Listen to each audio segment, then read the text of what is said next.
Hello दोस्तों, दिवस second में आपका स्वागत है। आज हम लोग पढ़ेंगे आपको भारतीय संविधान के महत्वपूर्ण अनुच्छेद के बारे में। ये आपको पॉलिटी के एक आपको सीरीज के रूप में जो चल रहा है उसमें से अगला सीरीज आपको एपिसोड में है जो को भारतीय संविधान के अनुच्छेद के बारे में है। क्योंकि हम लोग जानते हैं कि जैसे मूल संविधान था तो मूल संविधान में आपको 1 से लेकर के आपको 395 यानी 395 अनुच्छेद थे।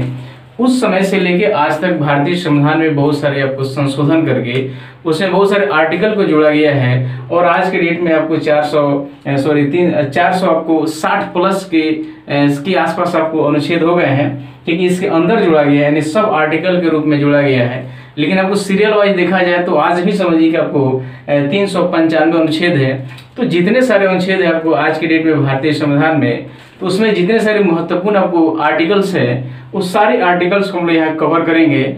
यानी आपको ये 2 या 3 आपको एपिसोड में इसको कंप्लीट किया जाएगा। किसी भी एग्जाम में जैसे मान लो हम लोग एग्जाम देने जाते हैं तो उसमें ये जरूर इस आपको टॉपिक से एक ना एक या 2 क्वेश्चन जरूर पूछता है। तो हम ये जरूर ये चाहेंगे कि आप लोग कोई भी एग्जाम देने जा रहे हैं तो एग्जाम देने से पहले इस वीडियो को जरूर देखें, क्योंकि कोई भी ऐसा एग्जाम नहीं है जिसमें इस टॉपिक से आपको क्वेश्चन नहीं आता है। तो जो भी दोस्त आपको एग्जाम कोई भी देने जा रहे हैं इस आपको वीडियो को जरूर देखें जो आपको 2 भागों में या 3 भागों में जम रहा है। और साथ ही साथ मैं ये कहूँगा कि जितने सारे दोस्त हैं इस वीडियो को देख रहे हैं तो वीडियो को लाइक कीजिए, सब्सक्राइब कीजिए, अपने दोस्तों के पास शेयर कीजिए। तो आइए हम शुरू करते हैं आपको आज का वीडियो। तो सबसे पहला देखिए क्या है, तो आपके सबसे पहला भाग में 1 से शुरू होता है, भाग 1 से। और इस भाग 1 में दिया गया है जो आपको संघ और उसका राज्य क्षेत्र, अर्थात इसके पहले हम लोग जो आपको जितने 22 भाग यानी उसके सब आपको भाग को देख लिया जाए तो लगभग 25-26 तक जो पहुंच जाता था उस सारे भाग को भी हम लोग देख चुके हैं। फिर यहाँ पे हम लोग देखेंगे उसके अंदर जो आर्टिकल्स है अभी अंदर में क्या है, तो आपको जो महत्वपूर्ण आर्टिकल्स है उसको आज देखेंगे हम लोग। तो सबसे पहला भाग में देखा जाए तो भाग 1 में आपको आर्टिकल 1 से 4 तक आता है और इसमें आपको विषय को रखा गया है कि संघ और उसका राज्य क्षेत्र। यानी भाग 1 में क्या है, संघ और उसका राज्य क्षेत्र। और उसमें जो आर्टिकल है जैसे पहला आर्टिकल है तो पहला आर्टिकल में क्या है, तो पहला आर्टिकल में दिया गया है कि भारत जो है राज्यों का संघ है। इस चीज को बताया गया है किसमें, आपको अनुच्छेद 1 में। इससे चूंकि इसके पहले हम लोग बहुत सारे वीडियो इसको पढ़ चुके हैं, हम लोग पॉलिटी का वीडियो बहुत सारा डाला जा चुका है इसके पहले, तो उसमें भी कहीं ना कहीं इसको सारी चीज को कवर कराया गया है। तो आज हम लोग सिर्फ और सिर्फ देखते हैं कि महत्वपूर्ण आर्टिकल कौन से हैं और उसमें किस बातों के यानी किसका प्रावधान किया गया है। तो सबसे पहला आर्टिकल है, तो पहला आर्टिकल में क्या चीज का प्रावधान किया गया है, तो इसमें क्या है, तो आपको भारत राज्यों का संघ है इस चीज को जिक्र किया गया है अनुच्छेद 1 में। वहीं 2 में किया गया है कि नए राज्यों का प्रवेश, यानी भारत से बाहर किसी देश के पास कोई टुकड़ा है और वो टुकड़ा आपको कहाँ है, आपको भारत में जब आता है राज्य के रूप में तो आपको नए राज्यों का जो प्रवेश लिया जाता है तो उसका नियम क्या है, ये आपके आर्टिकल 2 में उसका वर्णन किया गया है। ठीक है, वही आपको आर्टिकल 3 में है। इसमें क्या है, तो भारत के अंदर जो राज्य है उसके राज्य क्षेत्र में परिवर्तन करना हो, उसके नाम में परिवर्तन करना हो, या समझिए कि किसी राज्य को तोड़ करके एक नया राज्य बनाना हो, ये सारे जो काम करना है ये आपको अनुच्छेद आपको 3 में दिया गया है। जिसमें क्या है, तो आपको राज्यों के क्षेत्र नाम या परिवर्तन करने के जो प्रावधान है ये अनुच्छेद 3 में दिया गया है। तो भाग 1 में सबसे ज्यादा महत्वपूर्ण ये आपको 3 अनुच्छेद आते हैं जो एग्जाम में कहीं ना कहीं पूछे जाते हैं ये। फिर उसके बाद क्या है, भाग 2 है। तो भाग 2 में क्या है, तो आपको ये आर्टिकल आपको 5 से 11 तक आता है। क्या है, तो भाग 2 है और भाग 2 में आपको आर्टिकल 5 से 11 तक आएगा और इसमें आपको नागरिकता का प्रावधान किया गया है। यानी सिटीजनशिप जो है नागरिकता का प्रावधान, ये हम लोग समझिए कि नागरिकता के बारे में हम लोग पिछले आपको वीडियो में पढ़ चुके हैं। जो दोस्त उसको नहीं देखे हैं उसको जरूर वहाँ कवर कर लेंगे देख करके। फिर आगे आइए, आपको भाग 3 है। तो भाग 3 में क्या है, तो आर्टिकल आपको 12 से 35 तक दिया गया है और इसमें मौलिक अधिकार का प्रावधान किया गया है, यानी फंडामेंटल राइट्स का प्रावधान किया गया है। ये भी हम लोग मौलिक अधिकार के बारे में भी कई आपको 2 या 3 आपको वीडियो हम लोग उसको देख चुके हैं, हम लोग पढ़ चुके हैं। तो जो दोस्त इसको नहीं देखे वो भी जरूर इसका देख लेंगे ताकि आपको सारे आपका नियम जो है, सारे आपको आर्टिकल्स जो उसको कंप्लीट होते जाएंगे। उसके बाद आपको भाग 4 है जिसमें आपको आर्टिकल 36 से लेके 51 तक आता है, जिसमें नीति निर्देशक तत्व का उसमें जिक्र किया गया, डीपीएसपी का किया गया है। तो ये भी समझिए कि पढ़ाया जा चुका है। तो जो दोस्त इसको नहीं देखे तो वो भी जरूर इसको देख लेंगे। यानी ये सारे प्रावधान को पढ़ाया जा चुका है, इसलिए मैं चाहूंगा कि आपको इस वीडियो को देखने के साथ साथ उस वीडियो को भी जरूर देखेंगे आप लोग। आगे है कि भाग 4 के क में है, तो भाग 4 के क में जिसमें आपको आर्टिकल 51 क आता है और इसमें मौलिक कर्तव्य को जोड़ा गया है, जो बाद में आपको 42वां संविधान संशोधन 1976 में जोड़ा गया था आपको रूस से लेकर के। तो ये आपको क्या है, तो मौलिक कर्तव्य के बारे में हम लोग पढ़ चुके हैं, इसको भी आप जरूर देखेंगे। आगे यहाँ से शुरू हो जाता है भाग 5, और भाग 5 से कौन कौन से आपको आर्टिकल आपको महत्वपूर्ण है इसको हम लोग देखना शुरू कर देंगे। ये आपको ज्यादा कोई डिफिकल्ट नहीं है, बस हम लोग ये ध्यान से इसको 1 या 2 बार जरूर देख लेंगे और पेन डाउन कर लेंगे, तो हमको लगता है कि इसमें कहीं किसी भी एग्जाम में ये एग्जाम सब छूटने वाला नहीं है। अगर क्वेश्चन आता है तो जरूर बन जाएगा ये। तो आप सबसे पहला क्या है, तो आपको भाग 1 है, तो हम लोग यहाँ से 1, 2 और 3 ये तीनों देख लेंगे। और ये हम लोग क्या है, तो इसको वीडियो में जो पिछले में डाला गया है उसको जरूर देख लेंगे।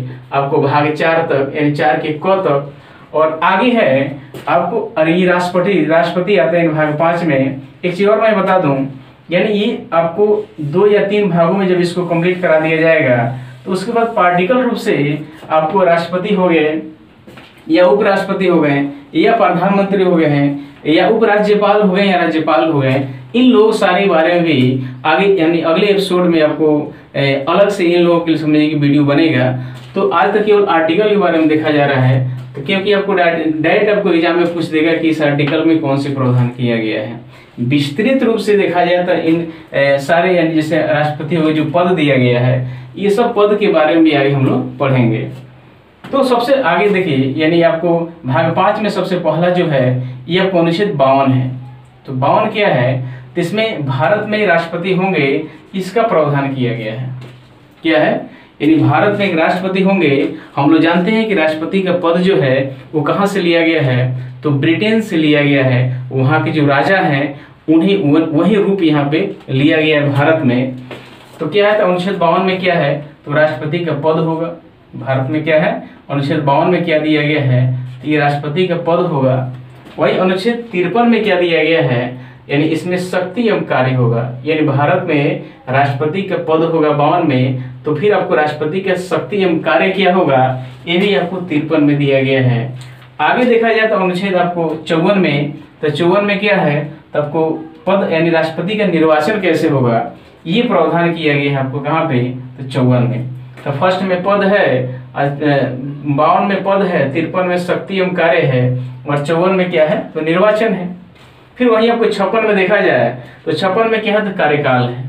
क्या है, तो कार्यकाल है। एक और बात मैं कहना चाहूंगा कि अगर इसको 1 से लेकर के 395 तक लगातार इसको याद करने की कोशिश की जाए तो शायद ये डिफिकल्ट बहुत ज्यादा डिफिकल्ट हो जाएगी, समझिए इससे याद नहीं हो पाएगा। लेकिन इस तरह से अगर अलग अलग तोड़ के याद किया जाए, चाहे आपको पद को लेकर के या भाग को लेकर इसको याद किया जाए, तो ये जरूर याद हो जाएगा। और एग्जाम की दृष्टि से समझिए आपको अच्छा खासा तैयारी समझिए किसी का भी ये हो जाएगा, और इसको भाग में तोड़ करके याद किया जाए तो इसमें 52 में क्या है, पद दिया गया है, और 53 में क्या है, तो आपको शक्ति एवं कार्य दिया गया है।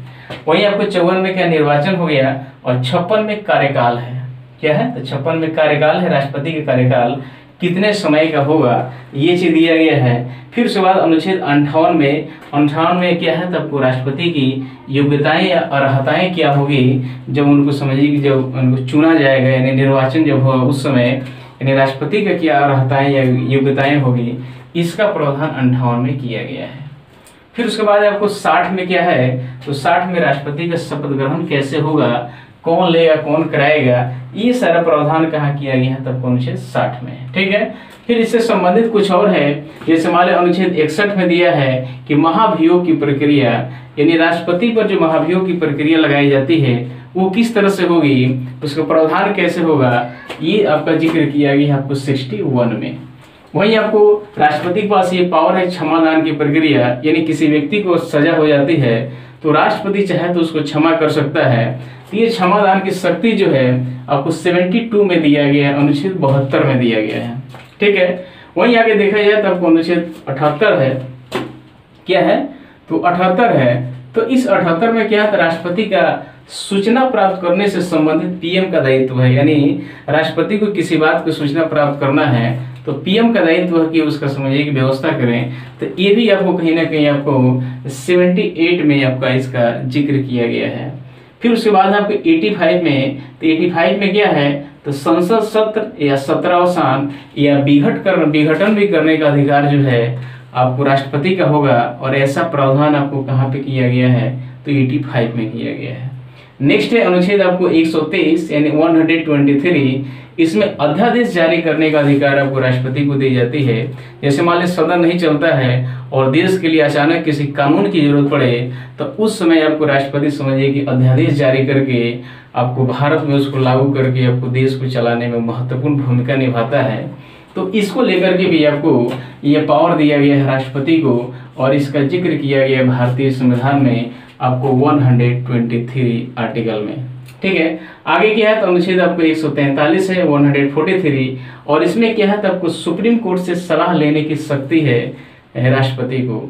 यानी राष्ट्रपति चाहे तो आपको सुप्रीम कोर्ट से सलाह ले सकती है, और उस समय आपको सुप्रीम कोर्ट को सलाह देना पड़ेगा, किसको, राष्ट्रपति को।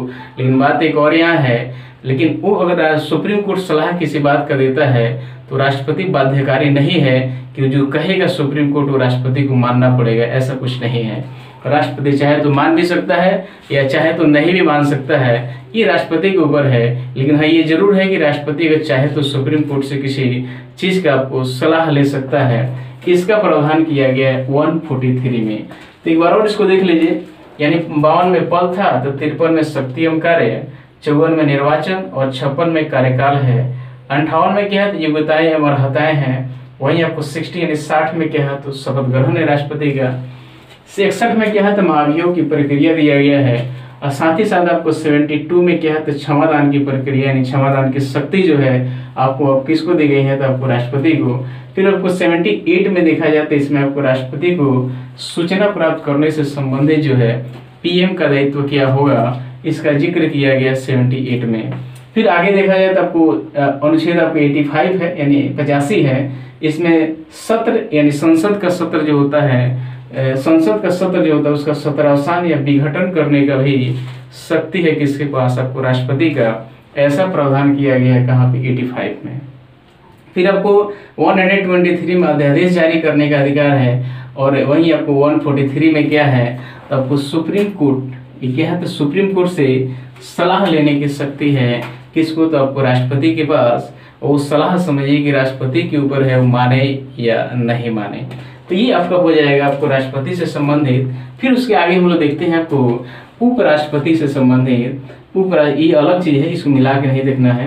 ये उपराष्ट्रपति से संबंधित क्या क्या, इसको हम देख लें।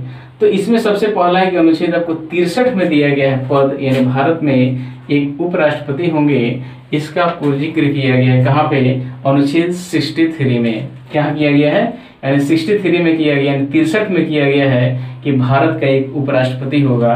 क्या, तो आपको 63 में दिया गया है। चूंकि देखा जाए तो आपको उपराष्ट्रपति जो होते हैं वो राज्यसभा के सभापति के रूप में वहाँ निर्वाचित होते हैं। तो भारत के समझिए कि राज्यसभा के सभापति ही भारत के क्या होते हैं, तो आपको उपराष्ट्रपति होते हैं। फिर नेक्स्ट देखा जाए तो अनुच्छेद आपको 64 है, यानी 64 में क्या है, तो 64 में आपको राज्यसभा का पदेन सभापति, वही चीज है, तो राज्यसभा का पदेन सभापति ये होंगे आपको कौन, उपराष्ट्रपति। इसका जिक्र किया गया 64 में। नेक्स्ट है अनुच्छेद आपको 66 में देखा जाए 66 में, तो इसमें उपराष्ट्रपति के निर्वाचन की प्रक्रिया को दिया गया है कि 66 में एक चीज देखिएगा, निर्वाचन की प्रक्रिया उपराष्ट्रपति का 66 में है, तो वहीं आपको राष्ट्रपति का 54 में दिया गया है। और इसको आपको अंतर देख करके इसको याद किया जाए, एक दूसरे से जोड़ के याद किया जाए, तो कहीं ना कहीं समझिए कि ज्यादा बेनिफिट होगा ये। अनुच्छेद आपको 67 में देखा जाए तो अनुच्छेद 67 में आपको उपराष्ट्रपति के कार्यकाल क्या होगा, इसका भी जिक्र किया गया है आपको 67 में, यानी उपराष्ट्रपति का कार्यकाल क्या है, इसका प्रावधान जो है 67 में किया गया, 67 में। वहीं आपको राष्ट्रपति का देखा जाए तो 56 में किया गया है। अनुच्छेद आपको 69 में क्या है, तो आपको उपराष्ट्रपति का शपथ ग्रहण कैसे होगा, कौन कराएगा, इसका प्रक्रिया आपको कहाँ पे दिया गया है, तो आपको 69 में दिया गया है। तो ये सब आपको उपराष्ट्रपति से संबंधित हो गया और ये आपको राष्ट्रपति से संबंधित हो गया। आगे एक चीज अब यहाँ देख लेंगे, जैसे महान्यायवादी जो होता है महान्यायवादी, तो महान्यायवादी को समझिए किस आर्टिकल में व्यवस्था किया गया है, किस आर्टिकल में आपको स्थान दिया गया है, ये भी हम लोग देख लें। तो सबसे पहले क्या है, तो अनुच्छेद 76 जो है 76 जो है, इसमें क्या है, तो महान्यायवादी का जिक्र किया गया है, यानी भारत में एक महान्यायवादी होंगे, इसके आपको प्रावधान किया गया 76 में। आगे है अनुच्छेद 148, तो 148 में आपको नियंत्रक के महालेखा परीक्षक का पद है, इसका भी प्रावधान किया गया है। कहाँ पे, ये सब देखिए महत्वपूर्ण क्वेश्चन में आ जाता है, ये जरूर एग्जाम में पूछे जाएंगे, तो याद होना चाहिए पक्का कि आपको अनुच्छेद 76 में क्या था, तो महान्यायवादी, अनुच्छेद 148 यानी 148 में क्या है, तो आपको नियंत्रक के महालेखा परीक्षक जिसको कैग कहा जाता है आपको शॉर्ट फॉर्म में। इससे संबंधित एक और है कि अनुच्छेद 149 में आपको नियंत्रक के महालेखा परीक्षक का कार्य एवं शक्तियां क्या थे, यानी इसका प्रावधान कहाँ किया गया, तो 149 में किया गया। एक बार इसको मिला लीजिएगा, यानी 76 में क्या है, तो आपको महान्यायवादी, भारत की महान्यायवादी के बारे में जिक्र किया गया है। वहीं आपको 148 में नियंत्रक के महालेखा परीक्षक का जिक्र किया गया है, और आपको 149 में ये आपको नियंत्रक के महालेखा परीक्षक का कार्य एवं शक्तियां क्या होगा, इसका जिक्र किया गया है। तो इसको अलग अलग करके, जैसे मान लीजिए राष्ट्रपति का अलग याद कर लीजिए और उपराष्ट्रपति का अलग याद कर लीजिए, फिर उसके बाद क्या है, तो आपको महान्यायवादी का अलग याद कीजिए और नियंत्रक के महालेखा परीक्षक को अलग याद कीजिए, ताकि इसको तोड़ तोड़ के याद करने में ज्यादा बेनिफिट होगा। आगे आपको प्रधानमंत्री, तो प्रधानमंत्री में देखा जाए तो सबसे पहला क्या है, तो आपको 74 यानी आर्टिकल 70। चूंकि एक और बात मैं बता दूं कि आपको ये भाग 5 है, तो भाग 5 में आपको 52 से 151 तक आता है, यानी ये आर्टिकल जो होता है ये 52 से लेके 151 तक हम लोग पढ़ना है। इसी में तो हम लोग जहाँ तक 100 मैक्सिमम 149 तो हम लोग पढ़ रहे हैं, ये टोटल सब भाग 5 में ही आ जाता है। आगे जो हम लोग पढ़ेंगे यानी सेकेंड और थर्ड जितने सारे एपिसोड पढ़ेंगे इसको लेकर के महत्वपूर्ण अनुच्छेद के बारे में, तो सारे आपको जितने आर्टिकल है महत्वपूर्ण सबको कवर करने का हम लोग कोशिश करेंगे, ताकि कभी भी किसी एग्जाम में क्वेश्चन छूट ना पाए। तो आगे क्या है, तो आपको प्रधानमंत्री से संबंधित है, और प्रधानमंत्री से संबंधित क्या है, तो अनुच्छेद आपको 74 में 74 में ये प्रावधान किया गया है कि राष्ट्रपति को सलाह देने के लिए मंत्री परिषद होगा। क्या है, तो राष्ट्रपति को सलाह देने के लिए एक मंत्री परिषद होगा, इसका जिक्र कहाँ किया गया है, तो 74 में किया गया है। हम लोग जानते हैं 74 का आपको मंत्री परिषद का प्रधान कोई होता है, मुखिया कोई होता है, तो आपको कौन होता है, तो प्रधानमंत्री होता है। आगे आपको अनुच्छेद आपको 75 यानी 75 है, और इस 75 में प्रधानमंत्री का जिक्र किया गया। भारत में एक प्रधानमंत्री है, इसका प्रावधान कहाँ किया गया है, तब 75 में किया गया है। आगे ये संसद है, संसद यानी पार्लियामेंट। तो संसद में देखा जाए तो आपको सबसे पहला अनुच्छेद 79 में क्या है, तो भारत में एक संसद का गठन होगा, इसका जिक्र किया गया है। कहाँ पे, तो 79 में किया गया है। ठीक है, अनुच्छेद 79 में संसद का जिक्र किया गया है, यानी संसद का गठन कैसे होगा, ये 79 में है। और संसद में हम लोग जानते हैं कि लोकसभा, राज्यसभा और राष्ट्रपति तीन होते हैं, भाग 3 है संसद का। तो उसमें राष्ट्रपति को छोड़ के यानी लोकसभा और राज्यसभा में सबसे बड़ा कौन होता है, तो आपको राज्यसभा होता है, तो सबसे पहले ही आ जाएगा अनुच्छेद 80 में राज्यसभा, अनुच्छेद 81 में क्या हो जाएगा, तो लोकसभा। यानी अनुच्छेद 79 में संसद हो जाएगा, अनुच्छेद 80 में राज्यसभा और अनुच्छेद 81 में लोकसभा हो जाएगा। फिर उसके बाद अनुच्छेद 87 है, तो 87 में क्या है, तो राष्ट्रपति का विशेष अभिभाषण जो होता है आपको लोकसभा या राज्यसभा में, उसका प्रावधान किया गया है 87 में। ठीक है, एक बार और इसको देख लीजिए। यहाँ पे केवल आपको यानी संसद का जिक्र किया गया 79, राज्यसभा का 80 हो जाएगा यानी 80 हो जाएगा, लोकसभा 81 हो जाएगा, और 87 में जिक्र किया गया है कि राष्ट्रपति का विशेष अभिभाषण का प्रावधान जो है ये 87 में किया गया है। नेक्स्ट हम लोग देखेंगे अब यहाँ से, तो आपको अनुच्छेद 100 में यानी 100 में क्या दिया गया है, तो अध्यक्ष निर्णायक मत देते हैं। यानी जब समझिए कि संसद में, लोकसभा या राज्यसभा में समझिए किसी बात पे विवाद लेकर हो जाता है, यानी वहाँ पे निर्णायक समझिए मत नहीं प्राप्त हो पाता है, तो उस स्थिति में क्या होता है, बराबर की स्थिति आ जाती है। तो उस समय यानी लोकसभा के अध्यक्ष जो है वो अध्यक्ष अपना निर्णायक मत दे करके यानी जिसके पक्ष में वो देते हैं वो समझिए कि पक्ष जो है वहाँ जीतता है, तो वहाँ निर्णायक मत देने का काम करते हैं अध्यक्ष। तो अध्यक्ष द्वारा निर्णायक मत देने का प्रावधान जो है ये 100 में दिया गया है। ये सब क्वेश्चन जरूर पूछता है एग्जाम में, कई एग्जामों में देखा गया ऐसे करके, तो इसको जरूर आप लोग इसको याद कर लेंगे। आगे है 105। तो 105 में क्या है, तो संसदीय विशेषाधिकार का जिक्र किया गया है, यानी 100 में हो जाएगा अध्यक्ष का निर्णायक मत, और 105 में संसदीय विशेषाधिकार का जिक्र किया गया है। नेक्स्ट है 108 यानी 108 में इसमें संयुक्त अधिवेशन का प्रावधान किया गया है। हम लोग जानते हैं कि आपको जैसे लोकसभा में कोई समझिए कि बिल जाता है वहाँ से पास होता है, राज्यसभा में वहाँ पास नहीं होता है, और देश के लिए जरूरी है, और तो उसका क्या होता है कि अगर कोई विवाद होता है उसमें संयुक्त अधिवेशन बुलाया जाता है। तो हम लोग जानते हैं कि संयुक्त अधिवेशन बुलाने का शक्ति जो है, ये पावर जो है किसको दिया गया है, तो राष्ट्रपति को दिया गया है, लेकिन उसकी अध्यक्षता कौन करते हैं, तो लोकसभा अध्यक्ष ही करते हैं। तो संयुक्त अधिवेशन बुलाने का प्रक्रिया, संयुक्त अधिवेशन कराने की प्रक्रिया जो है ये आपको 108 में दिया गया है। ठीक है, यानी 108 में क्या है, तो संयुक्त अधिवेशन याद रखिएगा। 100 में अध्यक्ष का निर्णायक मत, 105 में संसदीय विशेषाधिकार और 108 में संयुक्त अधिवेशन, ये तीन जो अलग रखिएगा। आगे है 110 में। 110 में क्या किया गया, धन विधेयक को परिभाषा, यानी धन विधेयक है या नहीं है इसको परिभाषित करने का अधिकार जो है ये प्रावधान जो 110 में किया गया। हम लोग जानते हैं कोई विधेयक धन विधेयक है या नहीं है ये कौन करता है, तो लोकसभा के अध्यक्ष ही करते हैं। तो इसका प्रावधान कहाँ पे किया गया, 110 में किया गया है। नेक्स्ट 112 अनुच्छेद 112 में इसमें केंद्रीय बजट जो होता है, हम लोग जानते हैं कि बिहार कह रहे हैं, किसी स्टेट में बजट बनाया जाता है और आपको केंद्र में बजट बनाया जाता है। तो केंद्र का जो बजट है उसका प्रावधान किया गया आपको 112 में। ठीक है, यानी केंद्रीय बजट का प्रावधान कहाँ किया गया है, 112 में किया गया है। और आगे है अनुच्छेद आपको 116 यानी 116 में इसको क्या किया गया है, तो लेखा अनुदान जो है, लेखा अनुदान का प्रावधान किया गया है किसमें, 116 में। नेक्स्ट है अनुच्छेद आपको 117। तो 117 में वित्त विधेयक का समझिए कि विशेष उपबंध किया गया है, उसका प्रावधान किया गया है, और ये किस में किया गया है, तो 117 में किया गया है। तो एक बार और इसको हम लोग देख लेंगे कि प्रधानमंत्री यानी मंत्रिपरिषद 74 और प्रधानमंत्री 75, संसद में संसद 79, और अनुच्छेद 80 में क्या था, राज्यसभा, और 81 में लोकसभा है, और आपको ये 87 में क्या था, राज्यसभा राष्ट्रपति का विशेष अभिभाषण का प्रयोग किया गया है। ये सब बहुत इंपॉर्टेंस है, इसको जरूर आप लोग देखेंगे। 100 में अध्यक्ष का निर्णायक मत है, और 105 में संसदीय विशेषाधिकार है, और 108 में आपको संयुक्त अधिवेशन का प्रावधान किया गया है।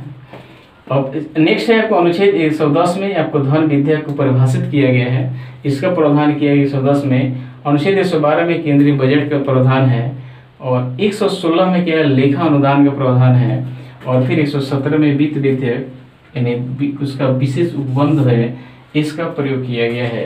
तो इसको आज हम लोग पढ़े हैं। मैं आशा करता हूँ कि आपको वीडियो अच्छा लगा होगा, और अच्छा लगा है तो लाइक कीजिए, सब्सक्राइब कीजिए, दोस्तों के पास शेयर कीजिए, और जस्ट समझिए कि तुरंत समझिए कि अगला एपिसोड जैसे सेकेंड और फिर उसके बाद थर्ड जो है ये जरूर आएगा। तो एक एक करके इसको देख करके इस आपको टॉपिक को कंप्लीट कर लीजिए।